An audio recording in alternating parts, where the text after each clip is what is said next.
ताज़ा तरीन वीडियोस के लिए चैनल को सब्सक्राइब करके बेल आइकन और ऑल नोटिफिकेशन पर क्लिक करें ताकि आपको मिले हर अपडेट सबसे पहले।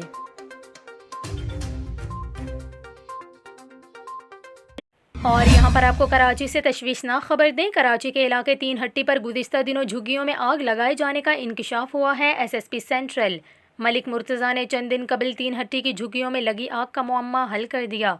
मलिक मुर्तज़ा के मुताबिक झुग्गियों में ही रहने वाले 3 मुल्जिमान ने आग लगाई थी। कराची पुलिस ने 3 हट्टी की झुग्गियों में आग लगाने वाले एक मुल्जिम को गिरफ्तार कर लिया, जबकि 3 मुल्जिमान फरार हैं। SSP सेंट्रल के मुताबिक मुल्जिम के इब्तदाई बयान के मुताबिक झुग्गियों में आग मुआवजे और इमदादी सामान के लिए लगाई गई थी। मुल्जिमान ने आग गैस से भरी बोतल के जरिए लगाई।